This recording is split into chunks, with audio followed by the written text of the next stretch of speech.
Bienvenue dans Aparté, de petites conversations du quotidien, simples, intimes, riches.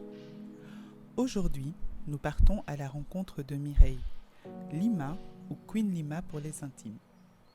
J'ai rencontré Mireille il y a un peu plus de 4 ans, une personnalité lumineuse et enjouée.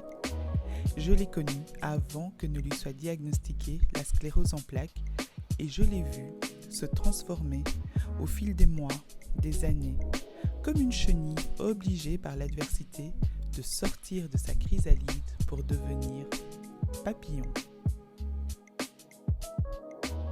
Bonjour Lima, comment vas-tu? Très bien, comment tu vas, Chaïso? Très bien, merci d'avoir accepté notre invitation à participer à ce podcast Aparté. Donc aujourd'hui, on va parler d'une maladie invisible qui s'appelle la sclérose en plaques. Ouais. Donc on va parcourir en plus ou moins 30 minutes ta vie, ton expérience, donc la vie avant, Oui. le moment où tout bascule, Ouais. pendant, et puis je ne sais pas si on peut dire après, mais peut-être l'acclimatation. Donc tout d'abord, peux-tu te présenter en quelques mots? Écoutez, moi c'est Myrem Bayoko, Lima du Petit Journal de Lima Douka. Je suis actrice, chanteuse, présentatrice radio, présentatrice. Et donc, on va dire que j'ai un parcours un peu atypique. Je suis assistante sociale de formation. Et puis, du jour au lendemain, suite à ma sclérose en plaques, j'ai décidé de tout arrêter et de me lancer vraiment dans le milieu culturel et de vivre de ma passion, ce qui n'est pas spécialement évident. Et donc, voilà, on a pu me découvrir dans des émissions de télévision à la RTBF. On me découvre aussi à la Radio Campus. Donc pour l'émission Sous la bras palabre, l'émission Diasparole, le journal. Donc je pense que certaines personnes ont peut-être déjà entendu ma voix. Et donc j'ai eu l'occasion de faire des films, de faire des clips vidéo, de faire du cinéma. Et l'un dans l'autre, de rencontre en rencontre, je me suis donné l'envie de continuer à rester justement dans ce milieu et de montrer un petit peu ma petite touche. Comment décrirais-tu la Lima d'avant la sclérose en plaques? Alors, la Lima d'avant était une personne stressée qui ne pensait qu'à son travail, qui se disait que il faut remplir le frigo. En plus, j'étais assistante sociale, donc j'étais dans un milieu culturel où il y avait énormément de pression. C'est un enrichissement de travailler dans ce milieu, mais à un moment donné, on est un petit peu submergé par on va dire tous les cas de figure qu'on peut constater, et ça prend beaucoup sur la personne en fait, et on se rend compte qu'on donne, et peut-être qu'on fait peut-être des petites dépressions, des mini-dépressions, sans s'en rendre compte, et à un moment donné, on explose, et c'est ce qui m'est arrivé. Voilà. Ok, et est-ce que tu dirais que ça a été un critère favorisant pour la maladie ou pas du tout? Ah mais totalement, oui totalement. C'est vraiment, ça a débuté vraiment quand j'ai eu une grosse pression au niveau du travail. Pour expliquer, je marchais dans la rue tranquillement. Je venais d'un point A, aller vers un point B, et paf, je tombe dans la rue. Je me dis, wow, qu'est-ce qui se passe? Une fois, on se dit, ça arrive, on est un peu perturbé. 2 fois, là, je me suis dit, c'est quand même pas normal. Et donc, je suis partie voir mon médecin, et mon médecin m'a dit, écoutez, faites un scanner. Et c'est de là que j'ai appris que j'avais la sclérose en plaques. Et je dirais que la Mireille d'avant était focus boulot, essayer le plus possible de rentabiliser en fait son temps de travail. On s'oublie en fait, et on pense qu'au boulot. Et on va dire que j'ai oublié un petit peu de prendre du temps pour moi et de faire les choses pour moi. Donc voilà, on va dire que la Mireille d'avant, c'est une stressée, pas totalement dépressive, mais on va dire dépressive du travail. Tu disais qu'en fait, les premiers symptômes visibles que tu as eus, c'est de tomber. Est-ce que tu en as eu d'autres qui ont été annonciateurs de la maladie? Au début, je ne me rendais pas compte que c'était ça. J'avais un petit peu de troubles de la vue, des fatigues mais énormes. Par exemple, je pouvais arriver au travail, je commençais à travailler et pouf, je m'endormais, mais vraiment sur mon dossier. Et je me réveillais genre 1 heure plus tard et je me dis, mais c'est pas possible, quoi. Il y a 1 heure de décalage. Et c'était des petites choses comme ça, ou par exemple des oublis, beaucoup d'oublis. Par exemple, on va me dire, oui, est-ce que tu t'es occupé de cela? Je l'ai fait, mais j'avais oublié que je l'avais fait. Et c'est des petites choses comme ça, ou bien des énervements sans raison. On ne sait pas trop pourquoi on s'énerve. On va nous dire un mot et on reste piqué sur ce mot-là.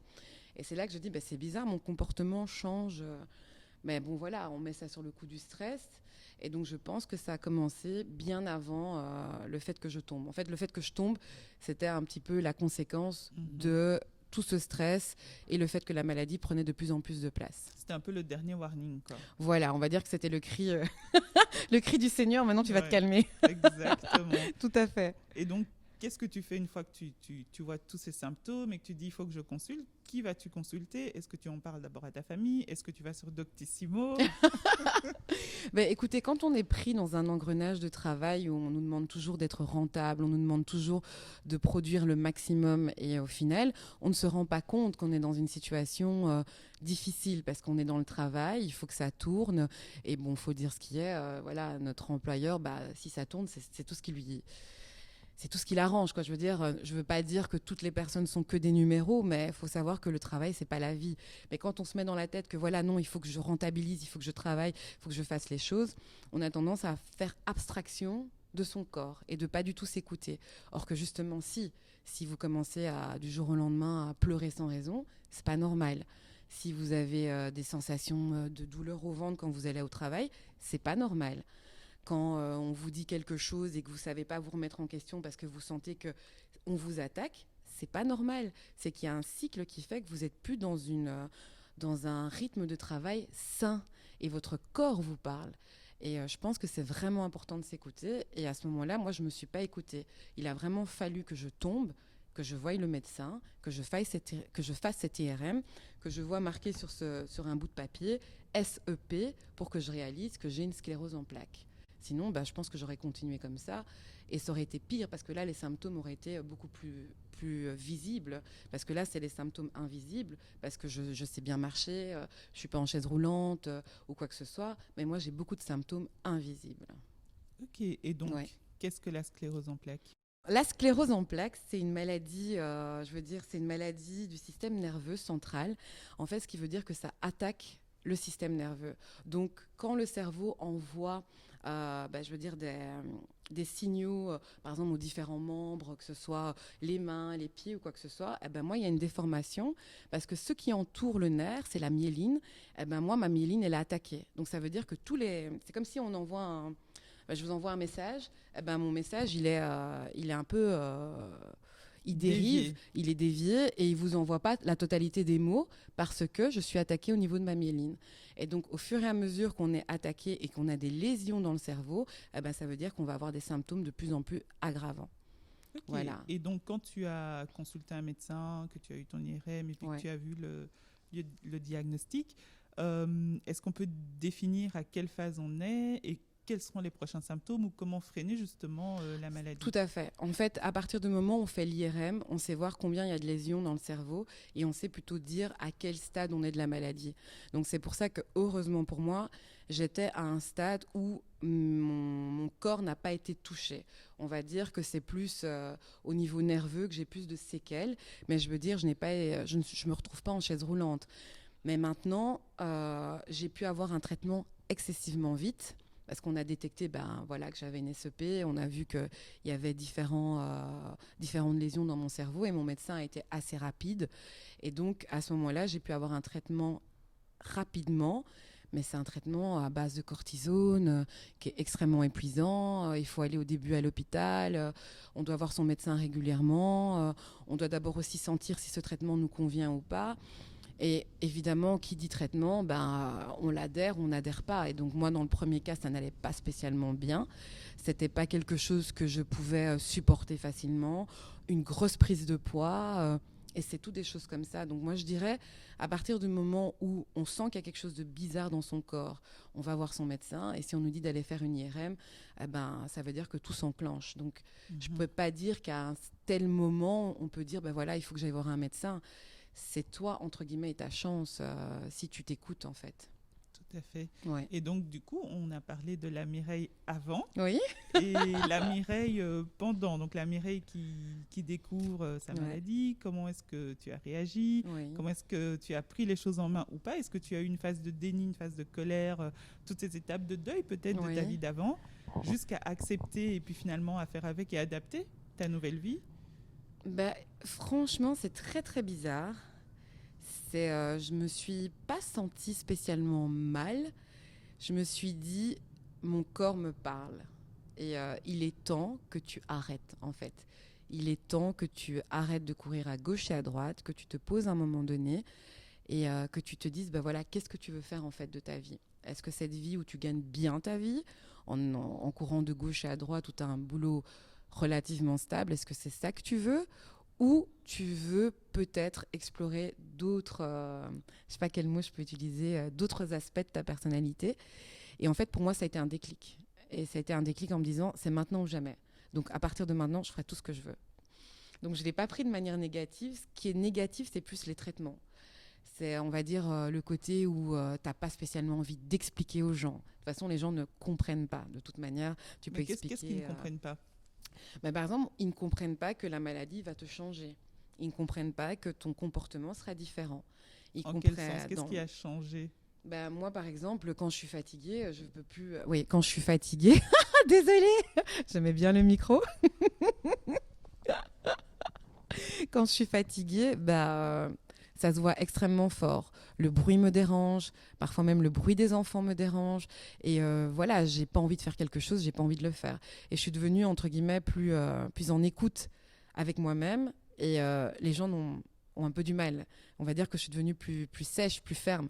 Si ça va, ça va. J'ai pas de temps à perdre, en fait, avec les états d'âme. J'ai pas de temps à perdre. Avec, entre guillemets, le comportement des gens, parce que je me dis, ce que je vis est déjà assez difficile. Prenez la peine de vous rendre compte que vous avez une vie qui est beaucoup plus facile, dans un sens, bien sûr. Je ne vais pas non plus parler à la place des autres.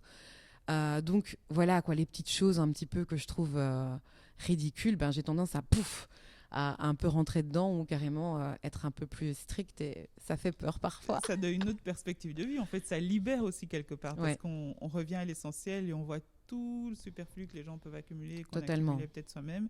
Et on se dit, ça va, maintenant je vais à l'essentiel. Totalement. Et je sais pourquoi. Et quelque part, ça affranchit aussi des normes de la société. Oui, mais ce qu'il y a, c'est que quand les gens vous voient que vous changez, en fait, c'est même pas que j'ai changé, c'est que j'essaye d'apprivoiser, en fait, ma maladie, et j'essaye le plus possible d'être en accord avec moi-même.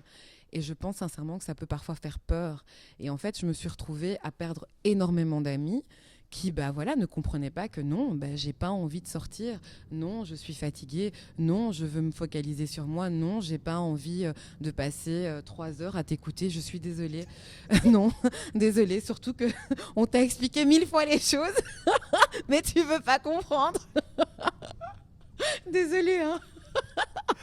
Non, mais ça, c'est important. J'ai pas envie de t'écouter. Exactement. Mais tout à fait. Et en fait, d'être tellement clair avec ce que je veux et d'être clair avec les personnes, je pense que ça fait peur, ça fait fuir. Et aussi, ne pas avoir envie de perdre son temps. Et je veux dire, la vie est tellement belle, en fait. Et on ne se rend pas compte que les petites choses, c'est ça qui nous permet de voir les choses différemment. Quand moi, je rentre chez moi et que je suis seule chez moi et que je me prends mon petit café devant ma télévision, que je lis mon bouquin, c'est des moments où ça me fait vraiment beaucoup de bien. Quand je passe du temps avec ma famille et que je suis là et qu'on a des discussions beaucoup plus, on va dire, concrètes, comment tu vas, comment tu te sens, moi, ça me fait du bien. Et je trouve que je préfère passer des moments comme ceux-là que rester dans la futilité, quoi. Ça, c'est plus possible, vraiment, non. Mais c'est un discours qu'on entend souvent chez des personnes qui ont eu des coups durs ou qui ont un tournant dans leur vie. Oui. Ils voient la vie différemment. Est-ce que, après, je ne sais pas si c'est bien ou pas bien ce que je vais dire, mais est-ce que finalement, on ne devrait pas tous avoir un choc de la vie pour en apprécier la saveur ? Parce que j'ai l'impression que c'est un discours qui revient très souvent, mais il faut vraiment un choc, quoi, une claque. Je dirais une claque supportable parce que c'est pas toujours évident. Je veux dire, moi je le vis bien parce que j'ai un entourage qui me permet de le vivre bien. J'ai une famille qui me soutient, j'ai des amis qui me soutiennent. Enfin, j'ai vraiment beaucoup de soutien. J'ai un chouette médecin, j'ai un chouette neurologue, donc j'ai un environnement qui me permet de remonter un peu la pente quand j'ai des moments plus down. Et je dirais, je pense pas qu'il faut forcément un choc. Je pense qu'il faut beaucoup s'écouter. Et si on n'est pas en phase avec soi-même, moi je dirais c'est plutôt ça le choc qu'on devrait avoir, c'est être en phase avec soi-même. Et si on se rend compte de sa valeur et de ce qu'on veut réellement et de ce qu'on veut donner aux autres, ben, je pense que c'est ça qui va tout ouvrir, qui va tout dégager. Les portes vont s'ouvrir d'elles-mêmes.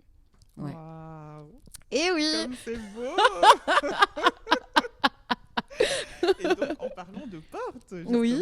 tu as beaucoup de portes qui se sont ouvertes pour toi, notamment dans le cinéma, les médias, le mannequinat, les concours beauté, égérie de cosmétiques. Oui.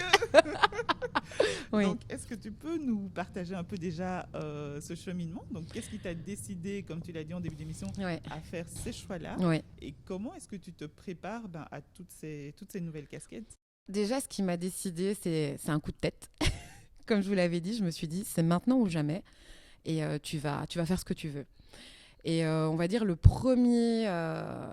première chose qui m'est arrivée, c'est que j'ai regardé une demande sur Facebook, tout bêtement. Oui, on recherche une personne pour faire une émission sur la RTBF qui s'appelle La vie des Belges.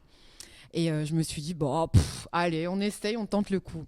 Donc je postule et tout, donc ma candidature est prise. Puis ils me disent, mais il faudrait que tu trouves une autre personne parce qu'il faut un duo. Je fais, ok, il faut un duo, ça va. Donc je propose un petit peu à la communauté, je propose à certaines personnes, même ici présentes, qui ont refusé. No comment. Et alors à ce moment-là, je demande à Christelle Palanzila, écoute, est-ce que ça te ferait plaisir de pouvoir faire ça avec moi? Et donc, on a fait l'entretien, on a été sélectionnés, et de là, on a fait cette émission. Et je sais pas, j'ai eu un déclic. Je me suis dit, waouh, la télévision, les médias, c'est vraiment mon truc. Déjà, je faisais de la radio, et encore une fois, Sacha et soi. Donc, je ne sais plus, on s'est découvertes, et puis elle me fait, t'as pas envie de faire de la radio? Et puis elle me dit, ouais, t'as une chouette voix, allez, vas-y. Et c'est l'un dans l'autre, tous ces éléments qui me disent, non, c'est bon, c'est pour toi. Et donc, je fais cette émission, La vie des Belges, pendant 6 mois. Ça passe à la télé. J'ai vraiment eu des bons retours. Il y avait même des gens qui m'arrêtaient dans la rue. C'était vraiment comique. Et après ça, je me dis non, on va continuer sur la lancée. Et puis, je fais un casting pour la pièce de théâtre Livouba. Et là, bingo, je reçois le premier rôle. Après, je fais un autre casting pour Les Bijoux de l'âme. Je reçois aussi un rôle. Après, on se retrouve à Cannes. Et l'un dans l'autre, je fais un autre casting pour Bifabulous Relooking à Paris. Et donc, je me suis retrouvée avec ma tête dans tous les métros parisiens. Donc, imaginez la petite Belge qui se lève le matin. Pouf, il y a sa tête partout. Et après ça, je rencontre Ganji Léa, qui est un producteur de cinéma. Là, je le rencontre, je fais le casting pour Bandes urbaines. Malheureusement, le film n'a pas été fait, mais n'a pas encore été réalisé. Mais je veux dire, le casting s'est super bien passé. On a fait une bande-annonce qui a bien pris. Et après ça, il me recontacte et voilà, il me dit j'aimerais bien que tu fasses le casting pour mon prochain film. Et voilà. Et voilà. Et le prochain film s'appelle Le soleil dans les yeux, non? Mais en fait, je peux pas donner le vrai titre. Ah, d'accord. C'est pour ça, donc désolé, c'est juste Le soleil dans les yeux, mais ça va peut-être changer. Mais on peut pas en parler, on peut encore rien dire. Ah d'accord, on va attendre. On aura certainement l'occasion d'en parler. C'est embêtant parce qu'avec le Covid, normalement, on devait faire une sortie, je pense, au mois de novembre. Mais bon, voilà, je peux pas donner plus d'infos. C'est lui qui donnera les informations. Mais en tout cas, c'est clair que voilà, le film est construit. C'était une aventure magnifique. J'ai rencontré plein d'acteurs. C'était vraiment super. Et après ça, j'ai commencé à me rentrer dans les médias. J'ai créé mon petit journal qui s'appelle Le Petit Journal de Limadouka. J'ai commencé à faire mes petites vidéos. J'ai rencontré des artistes. J'ai pu faire des clips vidéo avec des artistes tels que Mata, des artistes belges. J'ai pu faire une interview de Isha. Et voilà, je baigne dans ce milieu. Et en France aussi, d'ailleurs, tu as été oui, que blague. Dans un clip aussi. Oui, j'ai fait un peu vraiment un peu de tout. Vraiment, c'est... je veux dire, même moi-même, des fois, j'oublie. Je me dis, t'as fait ça. Bah oui, j'ai fait tout ça. Mais ça n'empêche que c'est que du plaisir, quoi. Et comment tu gères, justement, maintenant ta vie avec tous ces aspects, tous ces angles, toutes ces casquettes? Comment tu gères pour gérer la fatigue aussi et puis gérer les projets? Comment est-ce que tu envisages l'avenir? Et est-ce que tu as le temps pour une vie privée? Ah, ça c'est... On a toujours le temps. Mais en fait, ce qui se passe, c'est que là, maintenant, j'ai repris des études. C'est vraiment des études d'audiovisuel pour avoir un petit peu une vision de ce que j'aime, en fait, de savoir de quoi on parle. Voilà, quand on dit oui, voilà, il faut acheter une caméra 4K, ouais, c'est quoi? Bah écoute, c'est une caméra où tu pourras bien filmer. Voilà, qui va te coûter autant. Puis il dit, si tu utilises ton téléphone, ben voilà, il faut utiliser de telle manière. Voilà, le son est très important, alors qu'avant, je ne me préoccupais pas spécialement du son. Et je me suis dit, bah, déjà, forme-toi un minimum pour savoir de quoi tu parles. Et j'ai commencé par ça et d'établir un petit peu... en fait, moi, je fonctionne en feuille de route. Et je me fais ma ligne du temps. Et je me dis, je me donne autant de mois pour réaliser ça. Je me donne autant de mois pour réaliser ça. Comme ça, je ne me donne pas de pression parce que je ne veux plus travailler dans la pression. Et quand je fais tous ces projets, ce sont des projets que j'ai vraiment fait petit à petit. Ce n'est pas genre... tout m'est venu d'un coup, c'est non. Je me suis dit, ben voilà, je me concentre d'abord là-dessus. Je continue bien sûr la radio parce que la radio, c'est vraiment, on va dire, mon coup de cœur. C'est une drogue, hein, la radio. C'est vraiment une drogue, mais j'ai quand même su arrêter. J'ai su arrêter un petit temps parce que justement, comme tu dis, il faut pouvoir se focaliser sur, moi je pense, une chose à la fois. Vouloir aller dans tous les sens, en fait, c'est peut-être le début, parce que c'est bien de toucher à tout pour sentir où est-ce que tu te sens plus à l'aise. Et là, maintenant, je peux définir que je me sens plus à l'aise en tant qu'actrice, mais j'ai aussi besoin de créer comment on appelle ça, des émissions et de rencontrer des gens. Et donc, je vais me focaliser sur le côté actrice et le côté présentatrice. Et donc, maintenant, je me consacre sur ces deux choses-là.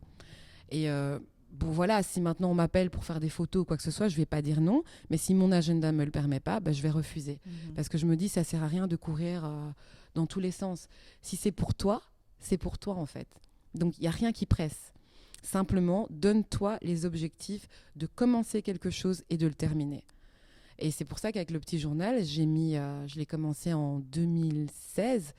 On va dire que là, maintenant, on est en 2020, j'ai fait plein de choses, mais je me suis stoppée parce que je n'arrivais pas à travailler comme je voulais, comme j'aimais.